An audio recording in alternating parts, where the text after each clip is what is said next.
সকালে মনের আনন্দে ঘুমিয়ে আছি। হঠাৎ ফোনের আওয়াজে ঘুমটা ভেঙে গেল। কানের কাছে ফোনটা নিয়ে কিছুক্ষণ কথা বলে ফাল দিয়ে উঠলাম বিছানা থেকে। ওটার সাথেই আম্মু এসে হাজির। কে রে, আজকে সূর্য কোন দিক দিয়ে উঠেছে? আম্মুর কথাটা শুনে কিছুটা অবাক হলাম। আম্মু আবার অন্ধটন্ধ হয়ে গেল নাকি? সূর্য উঠেছে কিনা সেটা জিজ্ঞেস করছি। আমি কি ঠিক শুনেছি? কে রে, বললি না যে? না, এবার নিশ্চিন্ত আমি ঠিকই শুনেছি। তাই কথা মতো বাইরে তাকালাম। কেন আম্মু, আজকে তো সূর্য এখনো ওঠেনি, বাইরে কুয়াশা। তুমি আবার অন্ধ হয়ে গেলে নাকি? মানে? তুমি জিজ্ঞাসা করলে সূর্য কোন দিক দিয়ে উঠেছে, তাই বললাম। অন্ধ হয়ে গেছো সেই জন্য দেখতে পাচ্ছ না। চুপ বেয়াদব, এত বড় হয়ে গেছিস তারপরও বাদরামি গেল না? যা বাবা, আমি আবার কি বললাম? তুমি তো জিজ্ঞাসা করলে। চুপ, আমি বলতে চেয়েছি আজকে এত তাড়াতাড়ি কি মনে করে বিছানা থেকে উঠলি? ও এই কথা, তা ভালোভাবেই বললেই তো পারতা। আমিও মনে করলাম। থাক, বাদ দে, এখন বল। আম্মু, আমার চাকরি হয়েছে। আম্মু দেখি আমার কথাটা শুনে চোখ বড় বড় করে তাকালো। কি হলো, এমন করে তাকাচ্ছ কেন? খুশি হওনি? আমি কি স্বপ্ন দেখছি নাকি? স্বপ্ন মানে? দেখ বাবা, মিথ্যা বলা মহাপাপ। এমন মিথ্যা কথা আর বলিস না। এই পর্যন্ত 35 বার চাকরির কথা বলেছিস, কিন্তু একবারও হয়নি। যা, আমি আবার মিথ্যা কখন বললাম? সত্যি আমার চাকরি হয়েছে। আমার মনে হয় তোর ঘুম হয়নি। যা, আর একটু ঘুমিয়ে নে, দেখবি সব ঠিক হয়ে গেছে। আম্মু কথাটা বলেই বেরিয়ে গেল। যা শালার, সত্যি কথার কোনো ভাত নাই। চাকরির কথা বলতেই উল্টাপাল্টা কথা বলে চলে গেল। আসলেই বলারই কথা, এই পর্যন্ত 35 বার চাকরি হয়েছে, কিন্তু কোনো না কোনো কারণে বাদও হয়ে গেছি। এই যেমন প্রথম যখন চাকরি পেলাম তখনকার ঘটনা। নতুন চাকরি, তাই একটু সুন্দর করে সেজে বাসা থেকে বের হলাম। যাবার সময় আম্মুও অনেক দোয়া করে দিলেন। মনের আনন্দে রাস্তা দিয়ে হাঁটছি। ভাবলাম প্রথম দিন দেরি করে যাওয়া যাবে না, তাই একটা বাসে উঠে পড়লাম। বাসটা কিছু দূর যাবার পরেই গেল চাকাটা ব্লাস্ট হয়ে। ব্যাস, কি আর করার। বাস থেকে নেমে কিছু দূর হাঁটলাম। একটা বাসও আর আসছে না যে যাব। কিছুক্ষণ বাদে একটা অটো দেখতে পেয়ে সেটাতে উঠে পড়লাম। জানি না অটো ড্রাইভার ভীতু কিনা সাহসী, এমনভাবে চালাচ্ছে যেন মনে হচ্ছে মাল গাড়িতে উঠেছি। ভাবলাম নেমেই যাই, কিন্তু নামলে আবার গাড়ি যদি না পাই সেটা এক সমস্যা। কোনো মতে পৌঁছে গেলাম অফিসে। এসে দেখি পাক্কা 35 মিনিট লেট। অফিসে পা দেবার সাথেই বসের ডাক। গেলাম, তারপর কিছুক্ষণ ভাষণ ছাড়লেন। প্রথম দিনেই কেন এত দেরি জানি না, পরে আরো কত দেরি করবে। ভাষণ শুনে তো মাথাটা গরম হয়ে গেল। নিকুচি করি আপনার চাকরির চললাম, কথাগুলো বলেই সেখান থেকে বেরিয়ে এলাম। এরপর বাদ বাকি চাকরিগুলো নানাভাবে নষ্ট হয়ে গেছে। যাই হোক, এখনকার কথায় আসি। এবার যেই চাকরিটা পেয়েছি তার জন্য ঢাকায় যেতে হবে, তাই এবার আর কোনো গড়মিল করা যাবে না। ফ্রেশ হয়ে নাস্তার টেবিলে এলাম। আম্মু, ক্ষুধা লাগছে, খেতে দাও। কি ব্যাপার, নবাব আজকে এত সকালে ঘুম থেকে উঠেছে? ওই আমার চাকরি হয়েছে, সেখান থেকে ফোন দিয়েছিল, তাই মনটা খুশিতে লাফাচ্ছে। তা এটা দিয়ে কয়টা চাকরি হবে? হবে যে কয়টাই হোক। আব্বু, আমাকে কিছু টাকা দিও, ঢাকায় যাব। ঢাকায় কেন? আরে চাকরি হয়েছে বললাম না, সেই জন্য ওখানে গিয়ে বাসা নিতে হবে। তার জন্য যে টাকা লাগবে সেটা দাও। সত্যি ঢাকা যাবি? কি ব্যাপার আব্বু, আমার ঢাকা যাওয়ার কথা শুনে এত খুশি হলো কেন? হ্যাঁ, কিন্তু তুমি আমার ঢাকা যাওয়ার কথা শুনে এত খুশি হলে কেন? না, তুই যদি ঢাকায় যাস তাহলে একটু শান্তিতে থাকতে পারবো। এমনিতেই যে জ্বালানো জ্বালাস। বুঝছি, আর বলতে হবে না। নাস্তা করে বাইরে আসলাম। এই যা, এখনো তো পরিচয়টাই দিলাম না। যাই হোক, এখন দিয়ে দেই।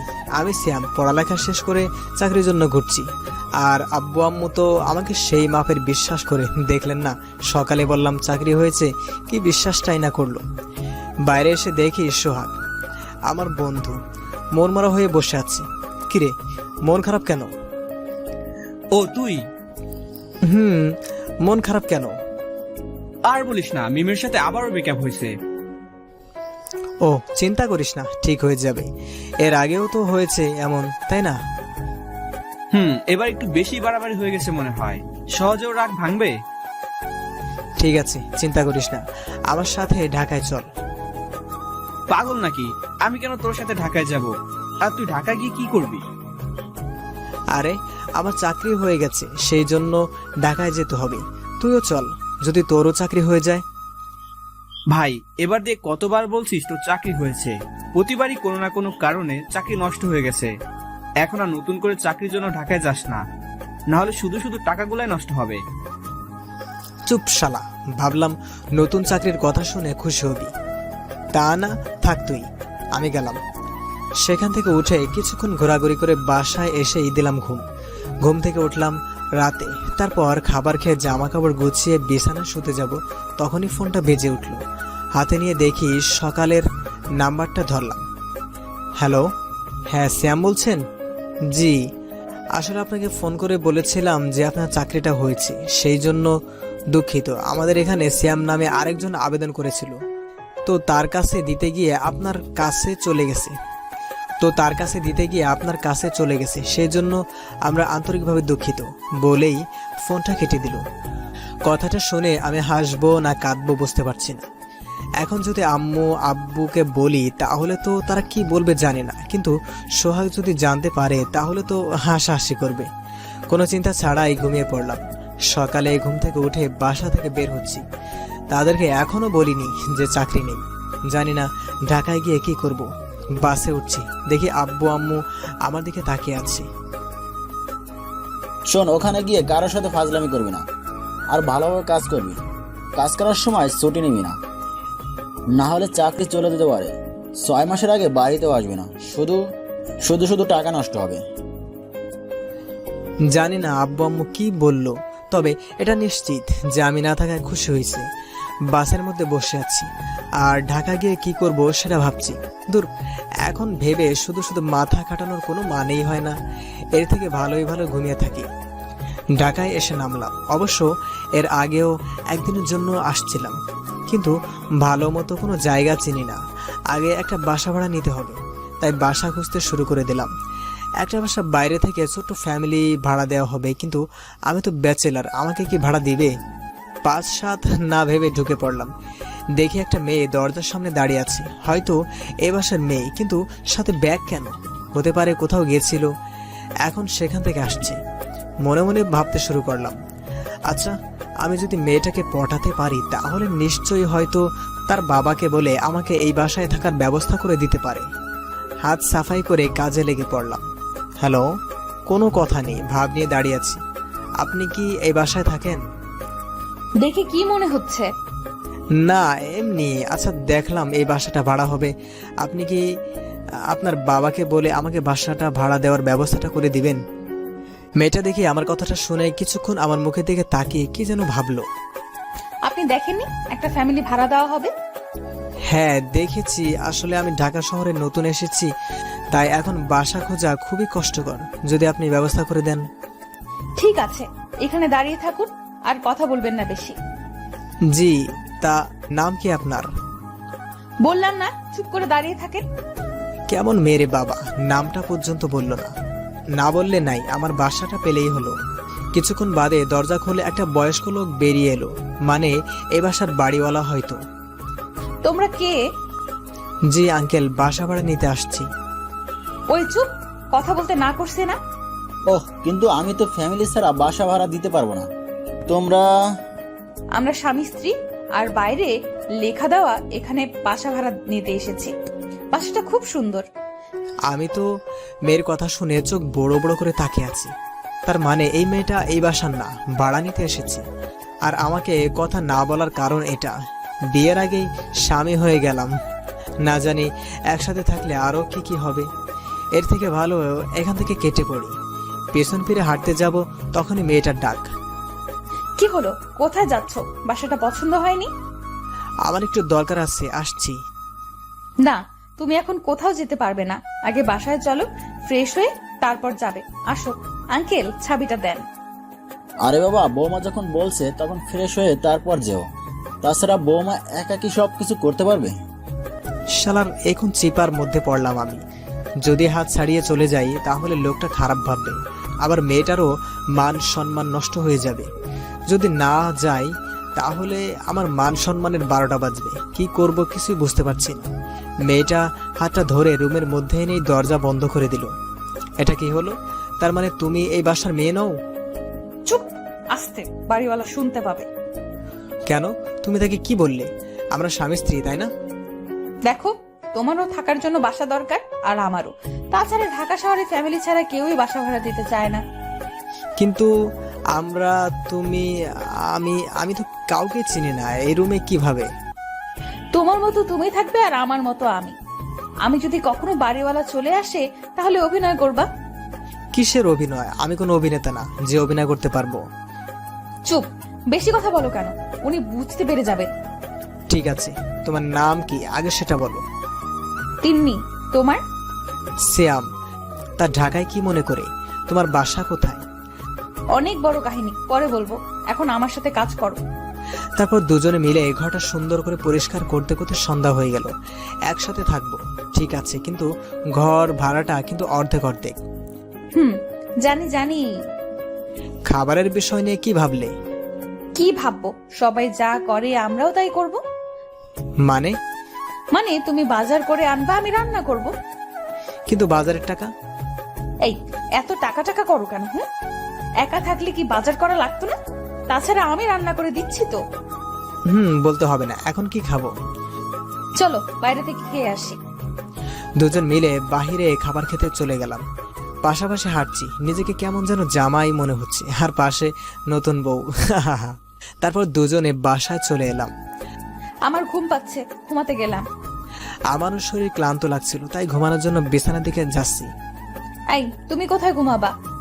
কেন, বিছানায়? না, তুমি এখানে থাকতে পারবে না। মানে? তাহলে কোথায় থাকবো? কেন, নিচে? আমরা না স্বামী স্ত্রী, তাহলে একসাথে ঘুমালে দোষ কোথায়? দেখো, বাসা ভাড়া নেওয়ার জন্য বলছি। আমরা স্বামী স্ত্রী, সুতরাং স্বামী স্ত্রী করবো না, ঠিক আছে? বললেই হলো। আমি নিচে থাকতে পারবো না। তাহলে দাঁড়িয়ে থাকো। কি আর করার, নিচে বিছানা পেতে শুয়ে পড়লাম। সকালে ঘুম থেকে উঠে রেডি হয়ে বাসা থেকে বের হচ্ছি, দেখি তিন্নিও রেডি হচ্ছে। কি ব্যাপার, তুমি রেডি হয়ে কোথায় যাবে? চাকরির ইন্টারভিউ দিতে। ও, আমিও যাব, চলো তোমাকে পৌঁছে দেই। দরকার নেই, আমি একাই যেতে পারবো। আমিও বেরিয়ে গেলাম। প্রথমে 2-4টা অফিসে গিয়ে দেখলাম, কিন্তু কাজ হলো না। ভাবলাম বাসায় চলে যাই। আচ্ছা, আরেকটা অফিসে গিয়ে দেখি কাজ হয় কিনা। অফিসে গিয়ে শুনলাম তাদের এখানে 2জন লোক লাগবে। খুবই ফুরফুরা মেজাজে অফিসে ঢুকে ইন্টারভিউ দিলাম। ভাগ্য মনে হয় ভালো, তাই চাকরিটা পাইয়ে গেছি। মনের আনন্দে গান গাইতে গাইতে বাসায় চলে এলাম। কি, তিনি তো এখনো আসেনি, কোথায় গেল? মনে হয় এখনো চাকরি হয় নাই। যাই হোক, আসলে আসুক, না আসলে নাই। ঘরে গিয়ে শুয়ে পড়লাম। রাতে নিচে থাকার কারণে ঠিকমতো ঘুম হয়নি। ঘুম যখন ভাঙলো দেখি সন্ধ্যা হয়ে গেছে প্রায়, কিন্তু তিন্নি এখনো আসেনি। ওর আবার কোনো বিপদ হলো না তো? কেমন যেন একটা অজানা ভয় বিরাজ করতে লাগলো মনের ভিতর। চিন্তা হচ্ছে কোথায় যেতে পারে। ভাবতে ভাবতেই মহারানী এসে হাজির। কি ব্যাপার, কোথায় ছিলে যে এত দেরি হলো? যেখানেই থাকি না কেন তাতে তোমার কি? আমার অনেক কিছু, জানো কত চিন্তা হচ্ছিল। থাক, আমার জন্য আর কষ্ট করে চিন্তা করতে হবে না। এই কেমন মেয়ে রে বাবা, একজন তাকে নিয়ে চিন্তা করছে, তাতে তার কোনো মাথা ব্যথাই নেই। দূর, চিন্তা করাই লস। তা চাকরি হয়েছে তো? একটা অফিসে চাকরি পেয়েছি। তোমার? আমার কপালে চাকরি লেখাই থাকে, বুঝছো। অফিসে পা দিতেই চাকরি দিয়ে দিচ্ছে। থাক, আর চাপা ছাড়ার দরকার নেই। চাপা কখন ছাড়লাম, সত্যি চাকরি হয়েছে। ভালো। তা বাজার করছো নাকি রান্না করার মতো? না না মানে যাও গিয়ে বাজার করে আনো, না হলে রাতে কি খাবে? আমি আজকে বাইরে খাবো, নতুন চাকরি পেয়েছি বলে কথা।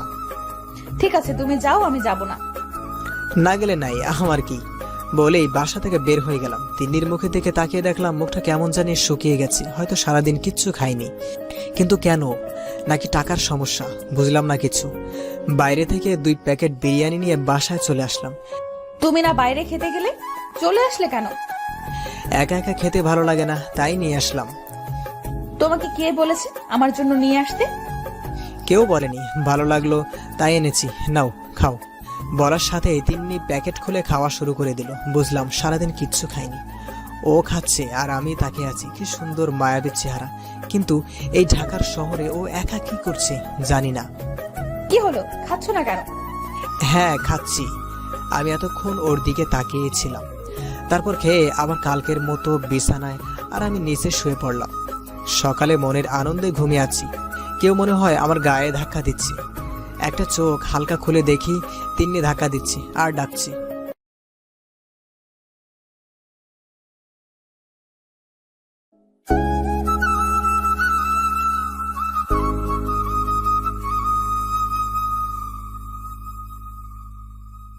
হ্যাঁ খাচ্ছি।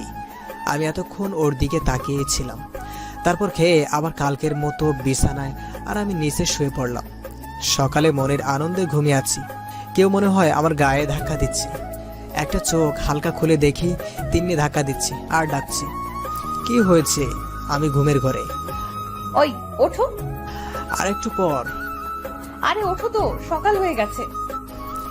একটু পর। ওই তোমার নাচকে অফিসের প্রথম দিন, যাবে না? কথাটা শুনেই তড়িঘড়ি করে উঠে পড়লাম। যাব। কয়টা বাজে? দাঁড়াও, আমি ফ্রেশ হয়ে আসছি। এখনো অফিসে যাওয়ার অনেক সময় আছে। ঘড়ির দিকে তাকিয়ে দেখি এখনো 7টা বাজতে 10 মিনিট বাকি, আর অফিস 10টায়। এখনো তো 7টা বাজে নাই। এত সকালে ডাক দিলে কেন? অফিসে যাওয়া ঠিক আছে, কিন্তু সকালে নাস্তা না করেই যাবে নাকি? সেই জন্য যাও, বাজার করে আনো। এটা তো তুমিও আনতে পারতা। কিন্তু কথা কি ছিল, তুমি বাজার করবে আর আমি রান্না করব। যাও তাড়াতাড়ি গিয়ে বাজার করে আনো। যাচ্ছি। মুখ ধুয়ে বাজারে চলে গেলাম। কি কিনবো সেটাই ভাবছি। আসার সময় তো বললো না কি বাজার করতে হবে। নিজের যতদূর পর্যন্ত জ্ঞান আছে বাজার করলাম। একটা মাছ কিনে নিয়ে গেলে কেমন হয়? মামা, রুই মাছ কত? 400 টাকা কেজি। আরে শালা বলে কি, এর আগে বাসায় থাকতে একবার কিনছিলাম 200 টাকা কেজি নিছিলি। এখানে তো 400 টাকা দর। দরকার নেই আমার। কি মামা দিব? না মামা, লাগবে না, রেখে দেন। 350 টাকা নেবেন? না। আচ্ছা 300 টাকা দেন, নিয়ে যান। অনেক ভালো মাছ, এর থেকে কম দামে আর পাইবেন না, বুঝছেন? আমি কি মাছ কিনতে আসছি না কাপড়, কিছুই বুঝতে পারছি না। আচ্ছা দেন। মাছ আর বাজারের ব্যাগ নিয়ে বাসার দিকে হাঁটা দিলাম। বাড়িতে একটু ফোন দেই, ঢাকায় আসার পরে ফোন দেওয়া হয় নাই। হ্যালো আম্মু। এই কে বলছেন? আম্মু আমি শ্যাম।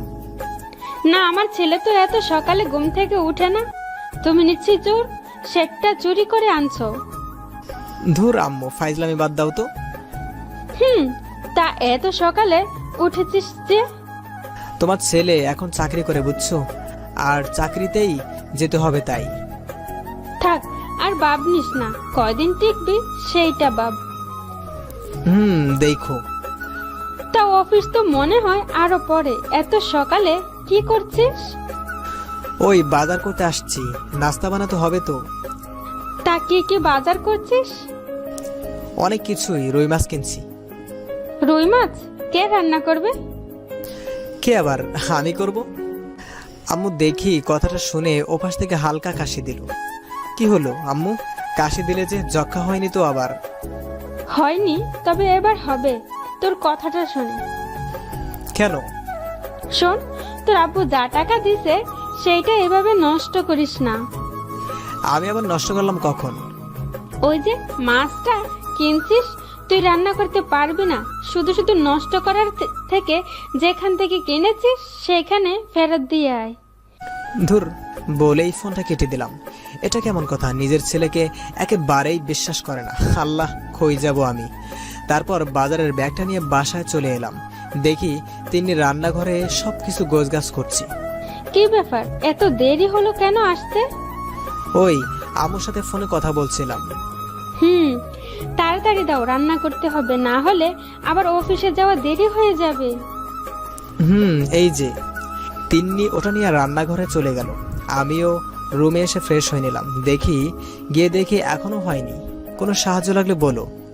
থাক, তোমাকে সাহায্য করতে হবে না। তা রান্না হয়েছে? প্রায়। রান্না শেষে দুজনেই খেতে বসলাম। খাবারটা কিন্তু সেই রকম হয়েছে। ওয়াও, অনেক সুন্দর রান্না করতে পারো তো তুমি। তা কে শিখিয়েছে? আম্মু। তারপর দুজনেই খেয়ে দিয়ে বেরিয়ে পড়লাম অফিসের উদ্দেশ্যে। তুমি চাইলেই তোমার অফিস পর্যন্ত এগিয়ে দিতে পারি। থাক, লাগবে না। আর শোনো, বাসায় আমরা যেমন থাকি না কেন, বাসার বাইরে কিন্তু কেউ কাউকে চিনি না, ঠিক আছে? সুতরাং তুমি তোমার মতো যাও, আমি আমার মতো। বলে একটা রিক্সা নিয়ে চলে গেল। এ কেমন মেয়ে রে, দয়া মায়া বলতে কিচ্ছু নেই নাকি? পৌঁছে দিলে কি এমন মহাভারত অশুদ্ধ হয়ে যেত? তারপর আমিও একটা রিক্সা নিয়ে অফিসে চলে এলাম।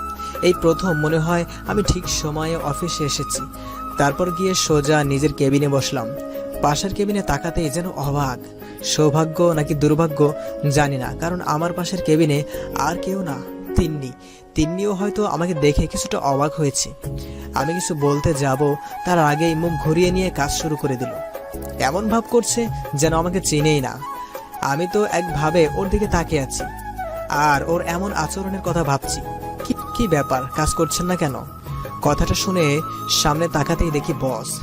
Good morning sir. অফিসের প্রথম দিন আর আস্তে আস্তে অন্য কেবিনে চোখ কেন? না মানে স্যার। চুপচাপ নিজের কাজে মনোযোগ দিন, আর এরপর যদি আবার দেখি তাহলে কিন্তু চাকরি থেকে বের করে দেব। সরি স্যার, আর হবে না। বসুন।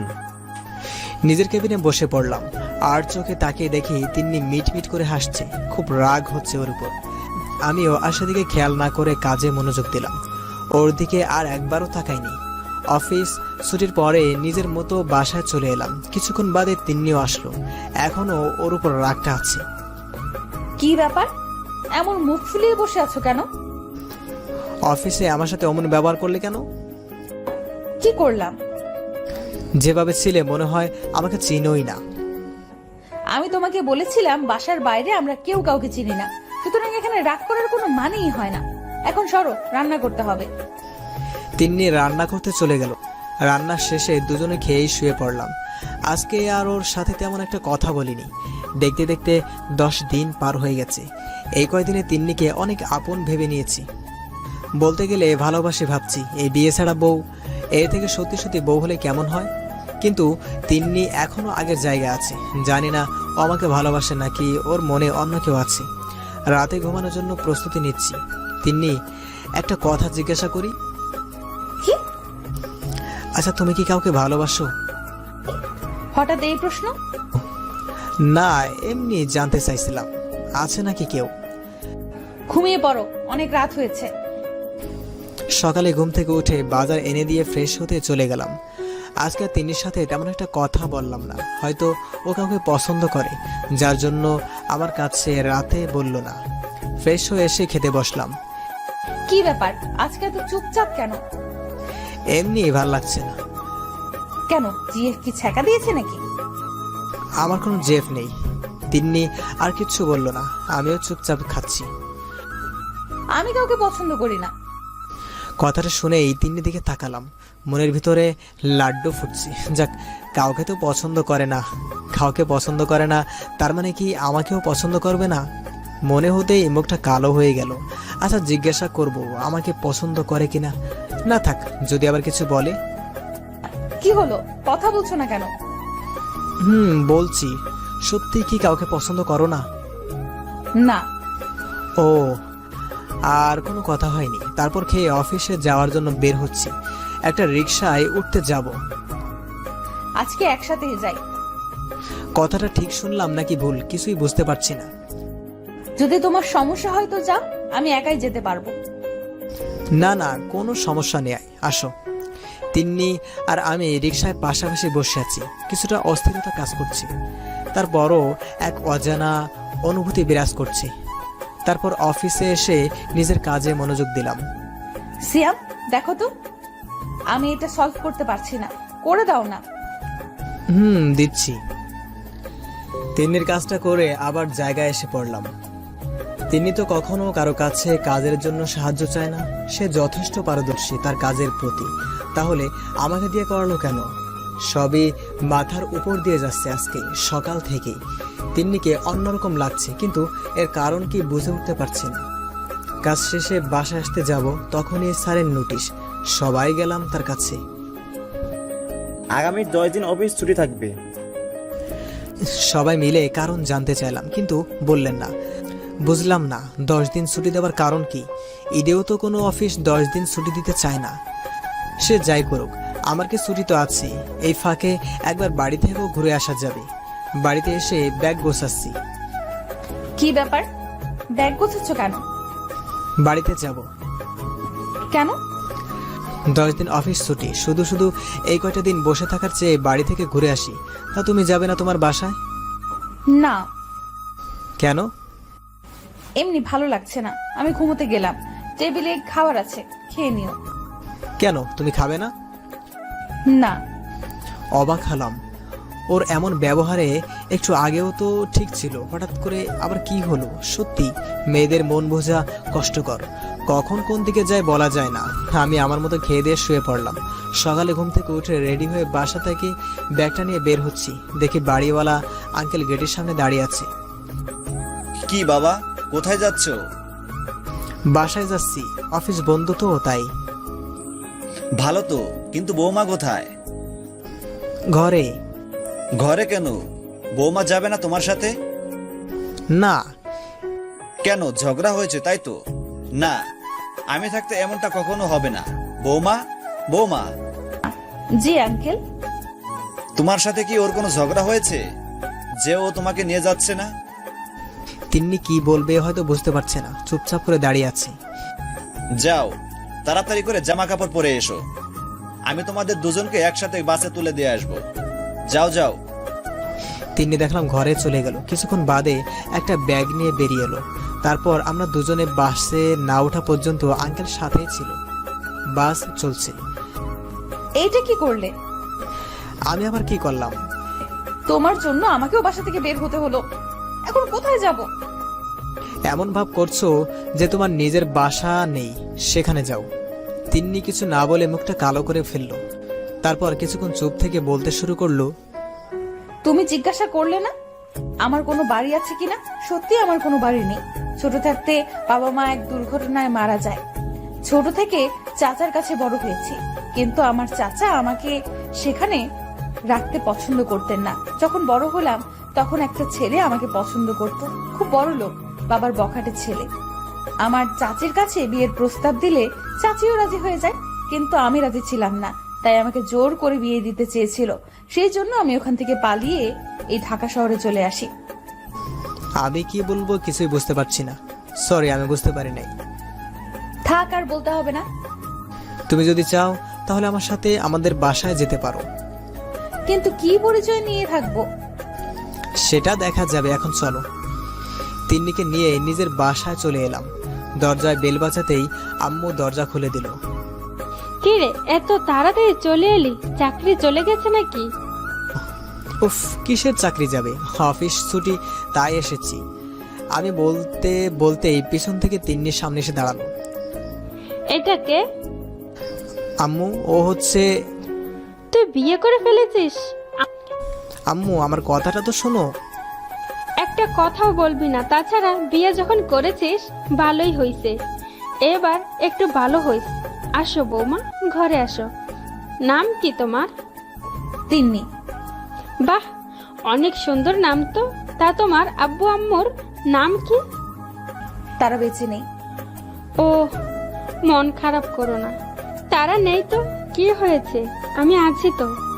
তা আমার ছেলের সাথে তোমার পরিচয়টা কিভাবে হয়েছিল? সে অনেক বড় কাহিনী। আচ্ছা, তুমি ফ্রেশ হয়ে আসো, আমি খাবার দিচ্ছি। তিন্নি আমার রুমে আসলো। তোমার মা ভাবছে আমরা হয়তো। দেখেছো, আম্মু তোমাকে দেখে কত খুশি হয়েছে। আম্মুকে সত্যটা বলিও না। দরকার হয় আমরা যেভাবে ছিলাম সেভাবেই থাকবো। আম্মুকে বুঝতে দেওয়া যাবে না, এইটুকু করে দাও। ঠিক আছে। ধন্যবাদ। তারপর আমি আর তিন্নি ফ্রেশ হয়ে খেতে চলে গেলাম। আম্মুর সাথে তিন্নির একটা ভালো সম্পর্ক হয়ে গেছে। তিন্নিও সবসময় আম্মুর কাজে সাহায্য করে। ভালোই লাগে তিন্নিকে দেখতে, কিন্তু আমার একটা দুর্ভাগ্য, এখনো নিজের বাসায় এসেও নিচে শুতে হয়। দেখতে দেখতে 8 দিন হয়ে গেল। রাতে আমি আর তিন্নি শুয়ে আছি, আর 2 দিন আছি। তারপর আবার আমাদের ঢাকায় চলে যেতে হবে, তাই না? জানো তোমার মাকে আমার খুবই ভালো লাগে। ছোট থেকে মায়ের আদর তেমন একটা পাইনি, কিন্তু তোমার আম্মুর কাছে যতক্ষণ থাকি মনে হয় আমার মায়ের কাছে আছি। আচ্ছা সিয়াম, একটা কথা বলি। হুম। যখন তোমার আম্মু জানতে পারবে আমরা স্বামী স্ত্রী না, শুধু অভিনয় করেছি, তখন তোমার আম্মু কি হবে ভেবেছো? জানি না, তবে সময় যখন হবে সামলে নেওয়ার চেষ্টা করব। আচ্ছা এখন শুয়ে পড়ো, অনেক রাত হয়েছে। বলেই অন্য পাশ হয়ে ঘুমিয়ে পড়লাম। সকালে ঘুম থেকে উঠে আম্মুর রুমে গেলাম, দেখি গোমড়া মুখ করে বসে আছে। কি ব্যাপার আম্মু, এমন মুখ ফুলিয়ে বসে আছো কেন? তোকে একটা কথা জিজ্ঞাসা করব, উত্তর দিবি? বলো। তিন্নি কি তোর বউ না? হঠাৎ এই প্রশ্ন? কালকে রাতে যখন তোদের রুমের পাশ দিয়ে যাচ্ছিলাম তখন সব শুনতে পেয়েছি। না মানে ওই। চুপ, একটা কথাও বলবি না। দাঁড়া, আমি এখন তিন্নির সাথে কথা বলে আসি। বলেই তিন্নির কাছে গেল। কিছুক্ষণ বাদে এসে হাজির। এই নে, এখন গিয়ে সোজা একটা লাল শাড়ি আর পাঞ্জাবি কিনে আন। আমিও কোনো কথা না বলে মার্কেটে গিয়ে এসেই দেখি বাড়ি সাজানো হচ্ছে। বাহ, আজকে আবার কি হবে নিজেও জানি না। আম্মু, বাসা সাজানো হচ্ছে কেন? তোর আর তিন্নির বিয়ে, যা তাড়াতাড়ি গিয়ে রেডি হয়ে আয়। আমি তো কথাটা শুনেই লুঙ্গি ডান্স দিচ্ছি মনে মনে। তারপর আমাদের বিয়ে পড়ানো হয়ে গেল।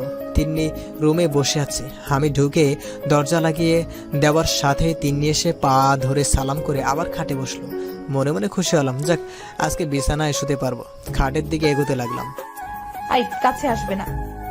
কেন? তুমি নিচে থাকবে। কিন্তু কেন, আমাদের তো বিয়ে হয়েছে। চুপ, বেশি কথা বলবে না, যাও। কি আর করার, বাধ্য হয়ে নিচেই শুতে হলো। দোয়া করবেন যেন বিছানায় ঘুমানোর সৌভাগ্য হয়।